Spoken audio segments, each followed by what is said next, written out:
Today, our guest is someone you might recognize from Saved by the Bell, or maybe Dick Tracy, or maybe some of the most iconic commercials of all time. Remember the FedEx guy from the early 80s or the Micro Machines guy? Well, if you haven't guessed it yet, we mentioned his Guinness World Record for fast talking in our last episode. That's right. Today, we are pleased to be sharing our mics with none other than Motormouth himself, John Moschitta Jr. Thanks so much for joining us today. Oh, it's my pleasure, Tim and Greg. I'm really happy to be here. I have nothing better to do on a Friday morning, so I figured I'd talk to you guys. I guess you guys look pretty cool, and I thought your show looks pretty good, and I think I wanted to just participate in it. So I figured I'd just give, push a button, and there I am. Awesome. That's our fastest episode ever. There we go. So thank you, and good night. Exactly. Very cool. Awesome. Our podcast has a lot to do with reminiscing about the great things from our childhood, John. Any great moments from your youth that you would like to share? Well, I remember my grandfather took me to the United Methodist Church of New Hyde Park on Long Island to meet, of all people, Mel Blanc. Wow. That is awesome. Why Mel Blanc was at the United Methodist Church of New Hyde Park in the basement signing autographs and doing whatever, I don't know, but he was there. I was just little, and I remember just sitting there being mesmerized by this guy doing Bugs Bunny, doing Porky Pig, doing Daffy Duck, it just was amazing. And it just seemed so surreal to me that here he was in this church basement. That's so cool. Yeah. Was he nice? Was he, He was very nice. Yeah. He was very nice. And then I actually, years later, decades later, I worked for his son, Noah, who was in charge of Radio Free Europe. That the stuff that they beamed to all the servicemen and all that kind of stuff. So I did a bunch of shows for him. So it came full circle with the family. Yeah, that's so cool. So cool. So, you mentioned that, that happened when you were a younger man.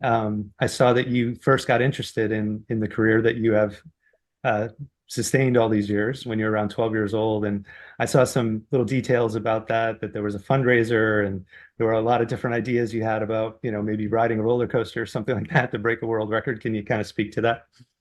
Well, I used to, every winter, Cerebral Palsy used to have a telethon in New York. And it was hosted by Dennis James and this woman, Jane Pickens, who talked like this. And she would say, "Look at us, we're walking. Look at us, we're talking. Those of us who've never walked or talked before." And I would go out in the freezing cold and knock door to door to collect money for Cerebral Palsy. And I'd freeze my ass off and raise about $11.04. Come back, call in the station just so I could hear little Johnny Moschitta in Uniondale collected $11.04. So I was a media hog already at a very young age. I used to read the newspaper for local community theater productions and whatever else. And I saw this ad that they were going to be setting up a Guinness booth at this charity fair. And anyone that broke a Guinness record, they were going to donate money to Cerebral Palsy, of all things. So, and it was $2,000. And I thought, well, hey, freeze your ass for 11.14 or get in the Guinness book and get $2,000 donated. So first I wanted to ride the roller coaster at Coney Island, and I called Coney Island, and they said, "Hey, kid, take a hike. 12 years old. We're not going to let you drive yourself into the cyclone for 2 weeks straight." I went home and I started flipping through the book and decided I wasn't going to eat a car, swallow lead pipe. So the next best thing was to lock myself in a room and teach myself how to do the fast talking. I also had 5 sisters, so I had a little bit of a head start. That's awesome. That's awesome. So I heard that you had an interesting choice as far as your first piece that you tried to speed to, or talk really fast over. Was it Hamlet that I read? Is that what it was? Well, that was what the record was set with at the time. Okay. There were 2 talking records. One was extemporaneous talking, which was held by John F. Kennedy, who was being heckled at a crowd, and then he lambasted the heckler at like almost 400 words a minute. Wow. So he was in for the public speaking extemporaneous award. And then the other record was set by the to be or not to be soliloquy. So that's what I had to teach myself. Of course, I didn't know any, I was 12 years old. Who knew to be or not to be that? So I just learned it and I did it over. When you're 12 years old, you do anything 20 hours a day. You don't care. Sure. And I would bring my sisters in and kind of torture them. I would make them sit down and I would do it and say, "What did I just say?" Which of course they couldn't tell me because it was Shakespearean English. But I did that. And then I showed up to do it. And unfortunately, they had no one there to verify that kind of record. They only had someone there to verify physical records, like the most hot dogs eaten, the most balls spinning, the most plates thrown. There was no one there to do my thing. So it did not become a record at the time. And pretty much for the next 15 years, I was told to shut up. And then someone decided to pay me money for it, and it worked out great. Yeah, that's awesome. That is fantastic. John, as Tim noted in the intro, you have some amazing 80s street cred. You were in one of the most iconic movies of my childhood, Transformers the movie. Oh, yeah. You played Blur the Autobot. And of course, Decepticons, the only place I look and see Decepticons. I'm in a stupid mission, but the stupidest mission I've ever been on. And of course, Transformers the movie has the infamous scene where Optimus Prime dies, which forever scars thousands of kids. Did you see the whole script? Did you know that was going to happen? I had no idea what was happening. Okay. As they do with most, sometimes they try to get the whole cast together. At that time in the 80s, I was very, very busy. I was never in one place for longer than 4 hours. So I did most of the episodes I did for the TV show, and for the movie I did by myself. But as it turns out, there were so many big stars in the movie, like Orson Welles required nobody else be in the studio. And, everybody had rules and things. So most people ended up doing it yourself. So all you do is your lines. You don't even see anybody else's lines. They just give you your lines. You read them. They might tell you what's happening, but you don't know. And then they sent Robert Stack was in the movie, very nice guy. And they sent he and I out on a press tour. And we went all over the country. And we ended up in New York. He took half the shows. I took half the shows. And that night was the premiere. And they had been just hammering home to us, this is a family movie. There's no violence. So we're on these shows talking about, it's a family movie. It's for everybody, blah, blah, blah, blah, blah. And then we go to see this movie, and it's nothing but explosions, acid rock music. And the two of us were like, oh, my God, we have just convinced all these families to take their pure, innocent little children to see this movie.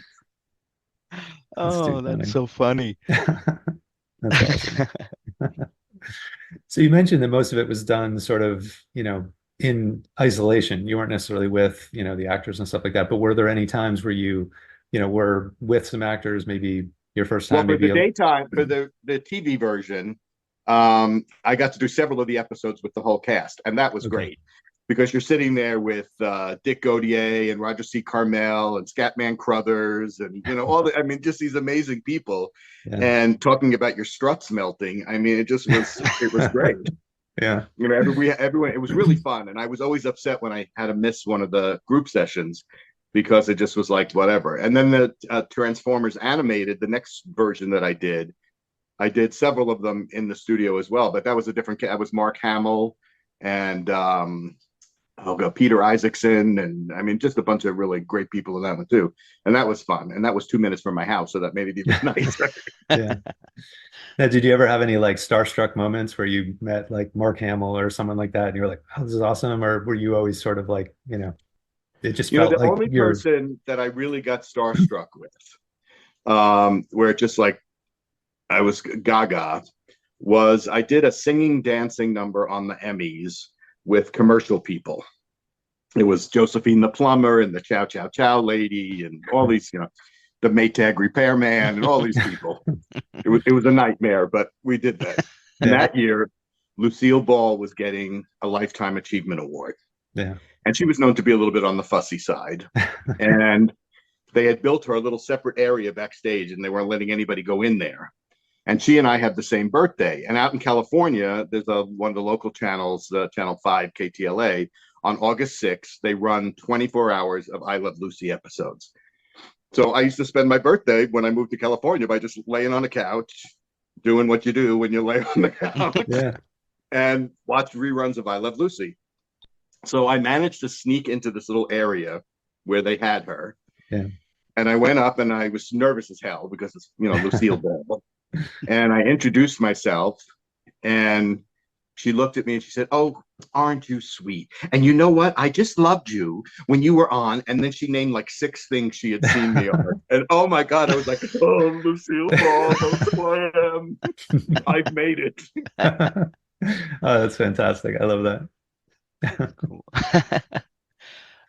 kind of going along with that commercial, all those famous commercial, I know I didn't know this before. I did a little research that you worked with one of the most famous commercial directors, Joe. How do you say his name? I wrote it down. Settlemeyer. When you were doing those FedEx commercials, did you realize it was something special? Well, I'll tell you what the clue was. When I showed up, well, first of all, we thought the commercial was going to get canceled because Reagan got shot. And it was like, all right, I get the phone calls. If he dies, we have to cancel the shoot because it's going to be a national day of mourning. Yeah. So I'm like, pull through. And luckily he didn't die. And the original version, they were doing 9 commercials for Federal Express. And my commercial was the only one that Joe Settlemeyer didn't cast. They had seen me on That's Incredible, and they came up with the idea to use me for this, and they were making him, and he said, okay, I'm doing 9 commercials. You're only going to run 7 of them. So, I'll just do it because you want me to do it and whatever. So their original concept was 14 scenes in 30 seconds. So like the boardroom, all they had me saying was, thanks for taking this meeting. And that was it. Mm-hmm. So I walk in at 6 o'clock in the morning and meet Joe Settlemeyer for the first time. And reputation up the wazoo of being the biggest pain in the ass to work with, just a horrible person, someone that will belittle you, turn you to, tears in a puddle and, whatever. And I introduced myself and he said, hello. And I said, I'd like to talk to you about the script. And all of a sudden, dead silence in the room. And he goes, oh, you'd like to talk about the script, would you? I was like, oh, shit. He goes, what about the script? I said, well, it's not, what I do is not really funny if it's 3 words. It's only funny if it's like a paragraph. And they said, well, and the first scene up was going to be the boardroom. And I said, well, what would you like to say? So needless to say, I had given it a bit of thought before I showed up. And I said, well, how many people are going to be around the room? And he said 9, and I pointed to them. And the 9 people, by the way, were all in barber chairs getting the exact same bald spot cut into the back of their head. And that's how precise this guy is. So I pointed to the first 9 people and I wrote that down, their names. And I thought I'd say something like, and in conclusion, Jim, Bill, Bob, Colford, logo, get it, business. We all know to get something done, you got to do something, got to do something, got to get to work. So let's get to work. Thanks for taking this meeting. And he just looked at it and he went, I think that will work. And then before each scene, we'd go in the room with the writer, Patrick Kelly, and Joe and I. And say, okay, let's do all P's next time. So we did, Pete, you did a bang job putting Pittsburgh, perfect. I know it's perfect, Pete. That's why I picked Pittsburgh. Let's do, D's. David to deal with the dealer. We're dealing. David to deal with Don. Let's deal with Dick. Dick to deal with David. Let's deal with Doc. Got to go. David's connecting. Got to go. Dennis connecting. And there's actually Joe and I. So we hit it off. We got along great. We still talk. We're 40 years later. Cool. He always wanted to call characters Load and Dork. LOAD and Dork. And the censors would not let him call them Load and Dork.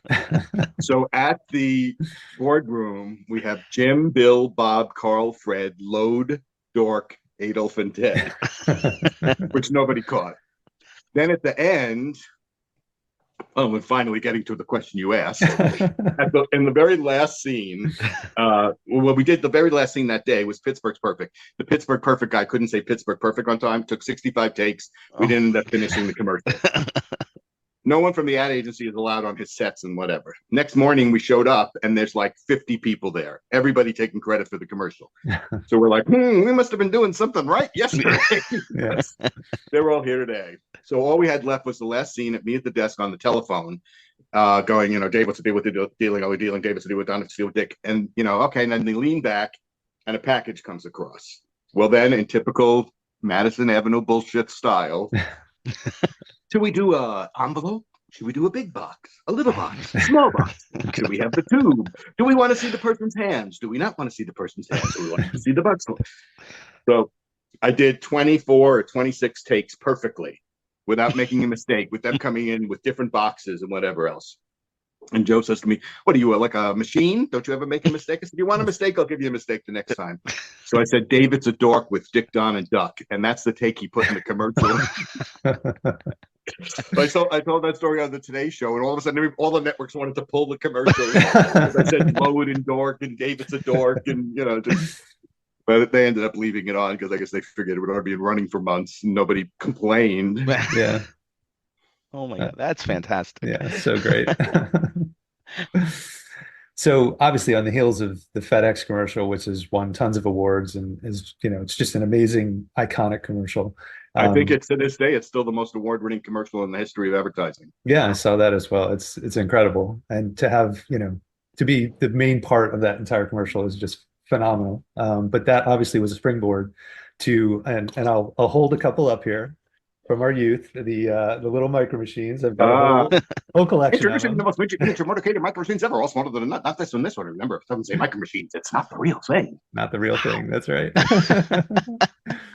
So, I mean, 125 commercials in 37 countries. it's unbelievable. It really is truly Mhm. amazing.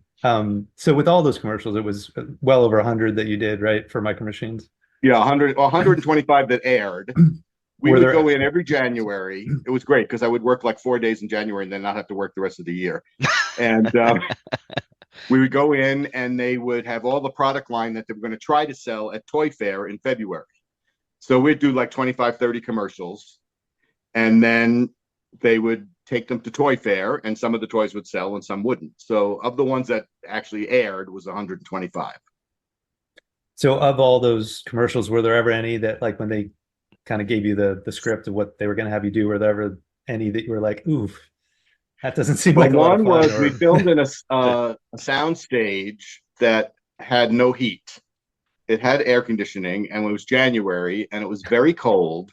And at 6 o'clock in the morning, the commercial they decide to shoot is Car Wash City, where I'm being pulled while people are squirting me with hoses and soap suds.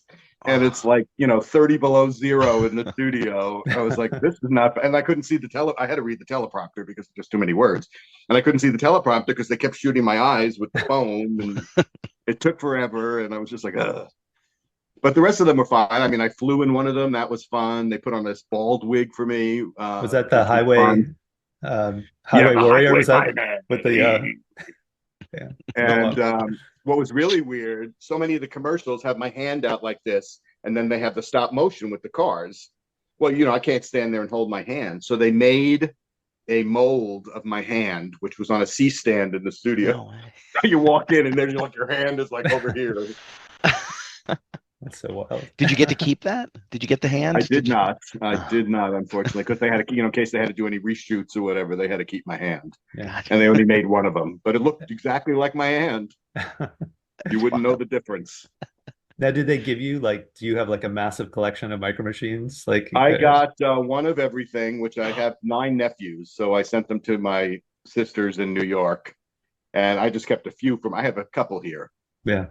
Not any particular ones that I liked or whatever. I just decided, I think I'll keep this box. One was a play set. It was a yellow box and it was filled with toys and cars. So I'll just keep that. But I sent the rest of them to my nephews who loved it. Yeah, that's awesome. That is really cool. Have you ever suffered any injuries? Bitten your tongue? Ate some hot pizza? I have some days my mouth doesn't work, just doesn't want to. Sometimes there's a combination of words that just does not want to come out. And I have, well, as far as mouth injuries, I have bitten my tongue and bitten my cheek and done all that. But you get over that kind of stuff. I have had laryngitis a few times, very bad for that to happen. There is a fail-safe cure, which is really disgusting, but it works and it gets you through the day. And that is eating a spoon of Vaseline. And it's gross. And then I was doing another job for a phone company in Canada, and it was their press day. They were introducing their whole big winter lineup of stuff. And I had like 6 press conferences, and we shot a commercial, and we did all this other stuff, and everything was planned out through the whole day. And I was getting ready to get set for my next piece, and I was kind of walking and not paying attention. And I walked into a glass door and broke my nose 3 places. My And I mean, just blood just started going everywhere. And they're like, not saying, "How are you? Are you okay?" They're going, "Lean forward. That's the only shirt we have." So I'm like this, bleeding on the floor so I don't get blood on my white shirt. And they iced it and kept the swelling down enough. I finished the day. I did the press conferences. And then the next day I was getting my nose operated on. Ooh. So crazy. So I saw there was a game that was actually inspired by you. Were there any Created other by me. Okay, I didn't know that was yours creation, but that's awesome. Were there any other characters or roles that people created that were 100% inspired by your talent or anything like that? I've had many things where people call and say, we want John in particular, where they'll do a role. Like in Adventure Time, I don't know why, but they wanted me to be the keeper. I'm the keeper. Um, and there's been other thing like on Garfield, I did a fast thing on Pinky and the Brain. There was an episode called "You Said a Mouthful" about the sick sheep, sick of sucky sucker, or whatever. I don't remember, but so they've done that kind of stuff on Family Guy. I play the Federal Express guy having sex with the wife in like 2 seconds. On what's the other one that he had? American Dad. I play a game show host. Mm-hmm. These are things that they called me for. Very cool. So, unfortunately, nothing besides Transformers, which of course was created for me as well. Right. I don't think any regular character. I've had a couple of regular characters that on shows that don't end up selling, so they don't count. Sure. It was really fun to research you.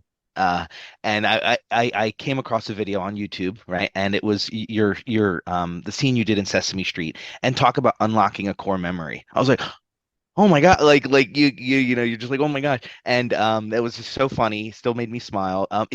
Was that your son, or did they just like hand you a baby? No, that was just a baby that was there. And we had to, you can only hold a baby that young, you can only hold for like 30 seconds every 2 hours. I mean, so you have to really get ready. Everybody has to be ready. All right, bring the baby in. We'd have the they called it the dummy baby, which I would hold, and they'd set up the shots, and then okay, bring in the champ, and they bring in the real baby. And I would do that. Yeah, I worked for Warner Brothers for a couple of years, and of all places, Columbus, Ohio.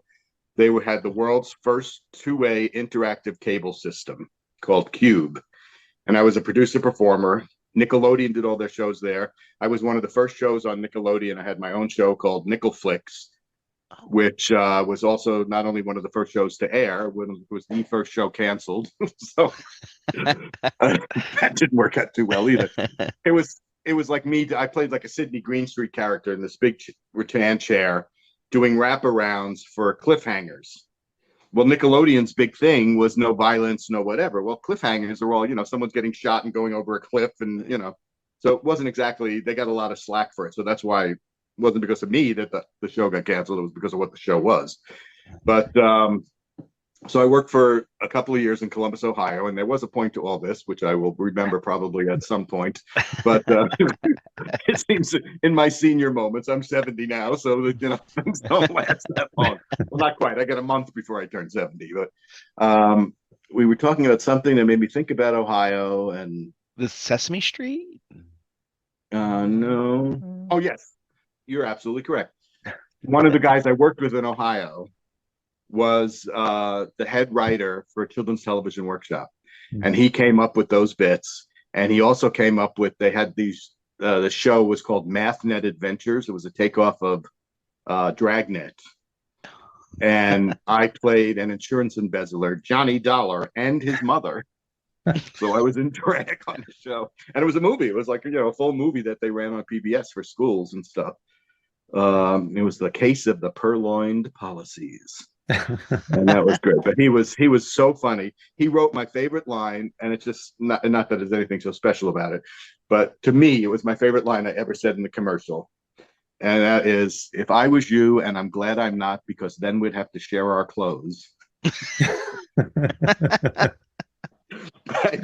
I was you, and I'm glad we're not, because then we'd have to share our clothes. But there was something about that to this day just puts a grin on my face. I just love that line. That's so great.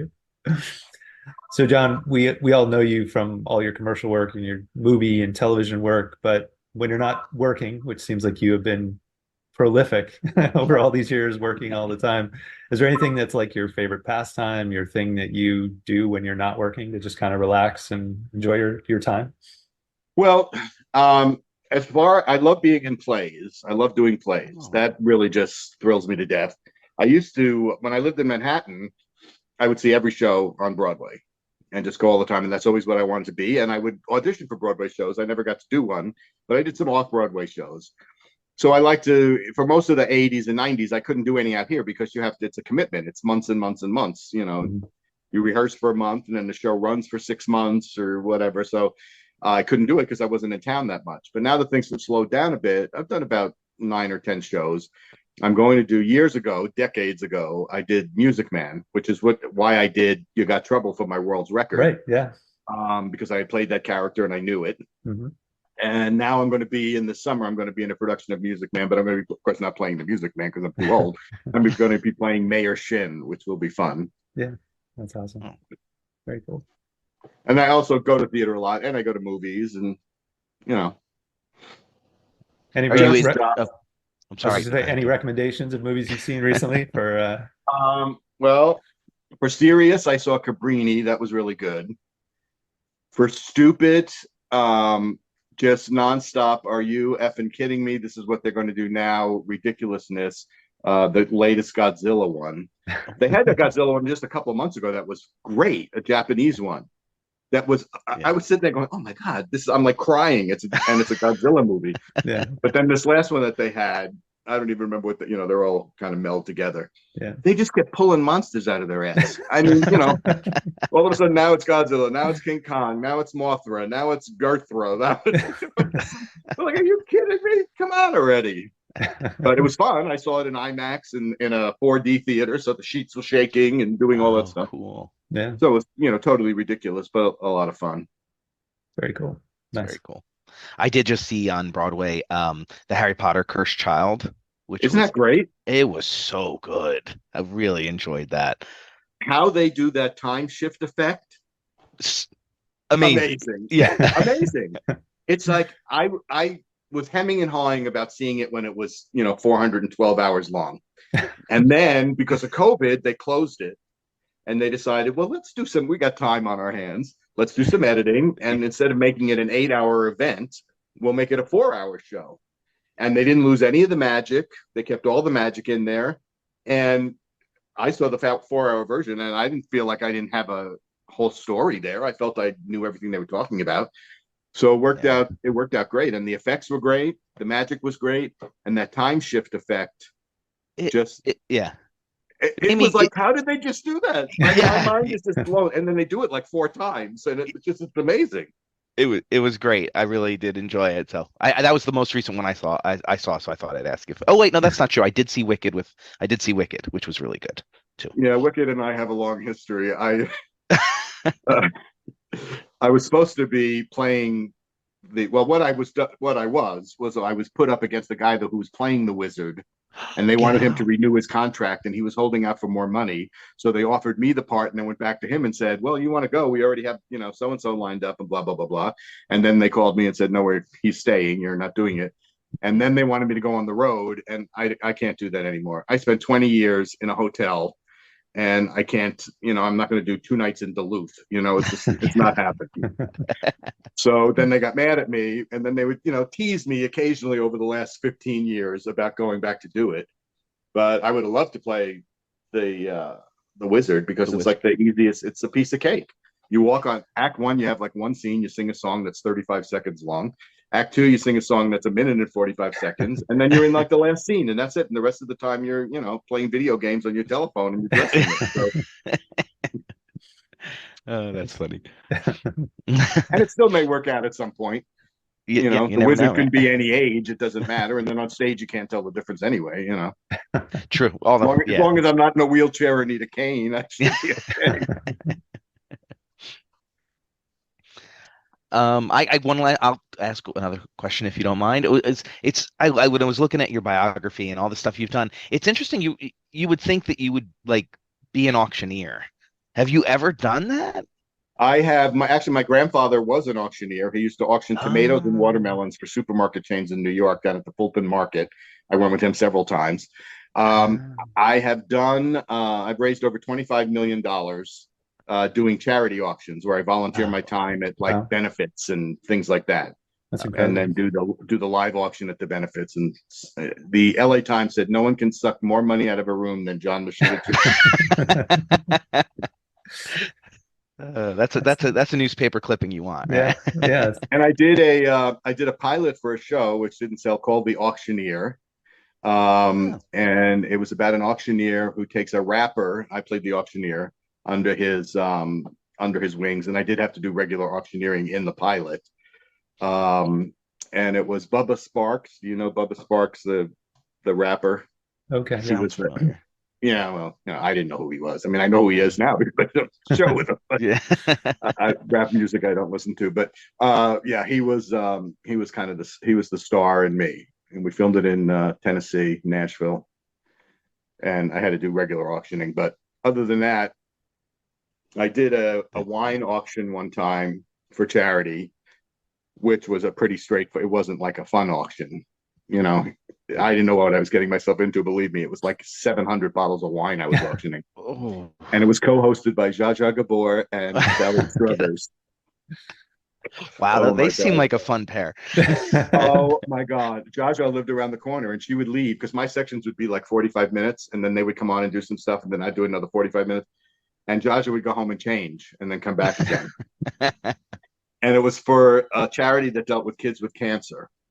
And the kids would do pictures, draw pictures, and then after I would do the wine, it was at someone's big, top of a hill in Beverly Hills, a big mansion. After I would take a break from doing the wine, they would come up and auction the pictures that these kids did. So this one picture comes up, and Zsa Zsa's holding it, and the kids are all sitting, they're all bald and sick and cancer, and they're all sitting in the front row. And Zsa Zsa says, "Well, look at this. She's only 8 years old. It's a wonderful picture that she did. She's so wonderful." And Sally Struthers leans over and says, "You're covering it. She's 18, not 8. You're covering the one with your finger." And she goes, "Well, for 18, it's a piece of crap." Oh, I was like, "Oh, that's a good one, Zsa Zsa. That's good. That's good. You want to point out the little cancer girl in the front row? Thank you." Oh, wow. man, that's Wow. crazy. Well, on the heels of it being a wine auction, that actually leads into a question about, you start your career. I'm sure you had probably like a big paycheck at some point that came along.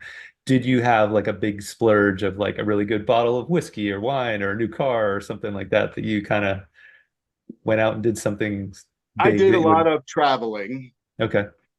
I would usually do 1 6-week vacation a year, and they were usually pretty extravagant. Um, Nice. I would do them around when I was working, then I would decide where I was going to be. Like one year I was working in England, and then 6 weeks later I was working in England again. So I went to England, I did the job. Then I met up with 13 of us all together. We met up in Paris. We stayed in Paris for a few days. Cool. Then we flew to Cairo, and I rented a boat, and we went down the Nile for a week. Nice. And then two of us went to Israel for a week.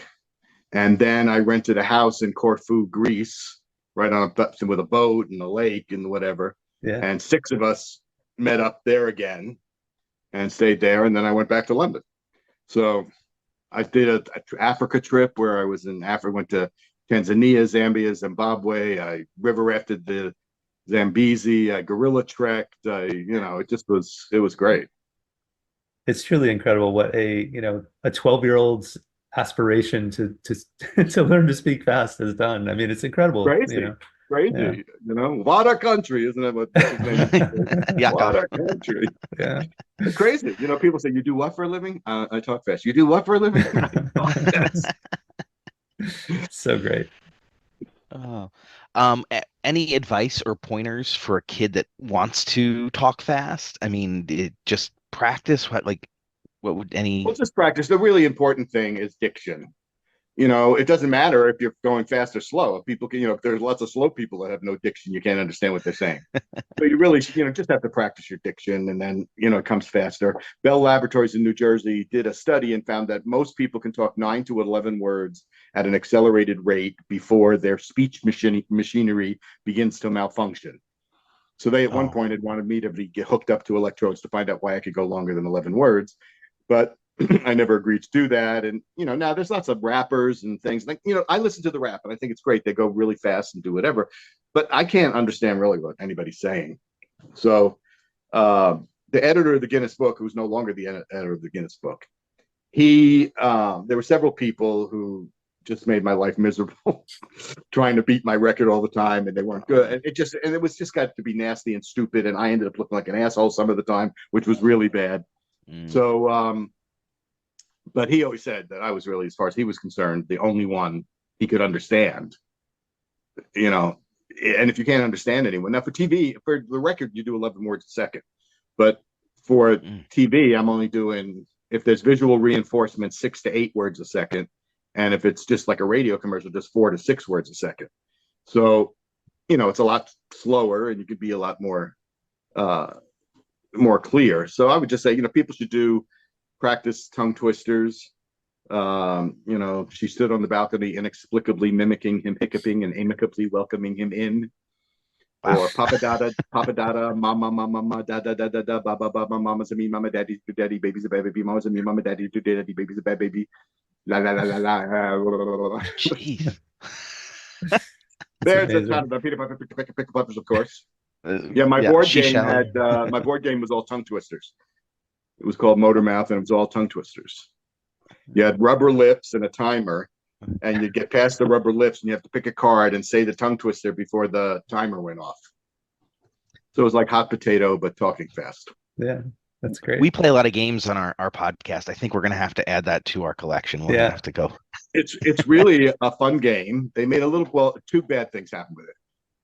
When we had the model that we sold it with, and then once the game was sold, it was put out by Tiger Toys, we added to the number of tongue twisters and made them more advanced and difficult, and we really spent a lot of time. In the beginning, it was mostly ones that people already knew just to sell the toy, and they put the wrong list in the game when it came out.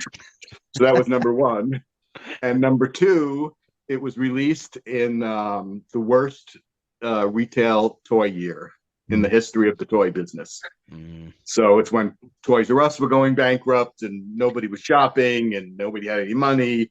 And so, we sold a bunch of them, but not, it was literally at Kmart in the dollar bin, like in January. Well, maybe 2025 is the year of the reissue of Motormouth, and we spin it back up. It's still popular in Europe. It's called Tongue Tangle in Europe, and I don't have my picture isn't on. This one, my picture's on the cover, my picture's on the board, and my picture's on the cards. A little bit of an ego project, but in Europe, it's called Tongue Tangle. Same exact game, but now no me on the board. Very cool. So I know we were going back and forth. You mentioned that you're doing some work with Netflix right now. Is there anything that the current projects you want to talk about a little bit or share with the audience? There's a new thing that's happened especially gotten really bad since COVID, called the NDA, the non-disclosure agreement. You can't audition for a laundry detergent commercial without sending an NDA. You won't tell anybody, what Tide is up to. It's crazy. So anything that I have other than doing Music Man this summer, I can't talk about. I have NDAs about, and literally the one from Netflix was like 20 pages long. I'm like, who is going to, Yeah. And when you do the dubbing, it's like, I have no idea what the show's about. I'm just doing the lines.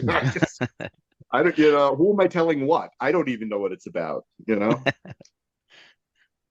So well, we'll tell our audience to keep a lookout because John Moschitta may or may not be in an upcoming Netflix series. Right. Is that okay to say? Right. Yeah, no, you can say that, and I won't be in it. My voice will be in it, and I have a feeling. Well, I don't know when they're going to get done with it. It's a little crazy. So, yeah, I wouldn't, stay glued to the set for any reason. And based on what I did so far, it's not anything that you're going to be like, wow, that's really great. We're talking Emmys, I wouldn't worry about it.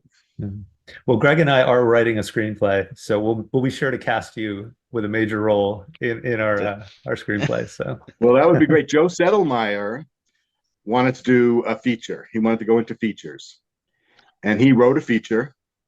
And I was going to play one of the leads, and he was doing it with Universal, and Universal had a contract with Rodney Dangerfield, and Rodney Dangerfield had to be the lead in his movie, which Joe wasn't wild about, but it's his first movie, whatever. And Universal told Joe, you have script approval, you have this, you have this, you have this. And they told Rodney Dangerfield the same exact thing. So on the first day of shooting, everybody showed up. Rodney showed up with his version of the script. Joe showed up with his. They were considerably different, and the project got canceled. So would have been too bad, because it would have been, I'm sure, hysterical. Because Joe is so funny. You can sit and watch. He has a game called Commercial Crazies. Remember back in the 80s and 90s, there was that phase where you had VCR games where you put the tape in the VCR and then you would pause it and there'd be a question and then you'd start it again and do whatever. And he has one called Commercial Crazies, which a couple of my commercials are in. That has all of his commercials, and they're just great. You can also watch them online, and there's a couple of documentaries about him as well. But his stuff is just, you go like, oh my God, how'd this guy even think of it? He's the only director in any form, way, shape, or form, TV, movies, commercials, theater, whatever, who said to me, John, this is what it's going to look like when I'm done. And it did. People came close, but they never. This was exactly what he said you were going to get. You got exactly what he said. That's awesome. Very cool. Cool. Yeah. So I think, go ahead. Go ahead. No. No, I just I just want to say again, like, how great it is to have the opportunity to talk to you and get to know a little bit of, the story behind the man, because I know it's been said before, but like so much of our youth and the commercials were such a big part of it that, micro machines were cool, but seeing you on the TV, celebrating the fun that those toys had was a big part of our childhood, and it's just so cool to be able to have the opportunity to talk to you. So well, thank you. I'm glad to have the opportunity. I'm glad to have been a part of that. I'll occasionally do conventions where you sit there and sign autographs and do whatever. Usually it's in conjunction with the Transformers, and I am just bowled over by how many people come up and say exactly what you just did about you're my whole childhood, and I watched on Saved by the Bell, and and when I was doing the Sesame Streets, I would literally be in the supermarket and be stared down by 3-year-olds, because they would recognize me, and I would have mothers say to me, I don't know why she's looking at you like that. She never does it. And I said, well, because I'm on Sesame Street. And they'd go like, oh, okay. It's a little weird to be like, nailed by a 3-year-old in a supermarket. Yeah. Thank you. Yeah, this was fantastic. It was so great to talk to you, and thanks for sharing those great stories and being a part of our childhood. It's just wonderful. Yeah. My pleasure. You guys have a great weekend. It was great talking with you. And awesome. Thank you. That be that.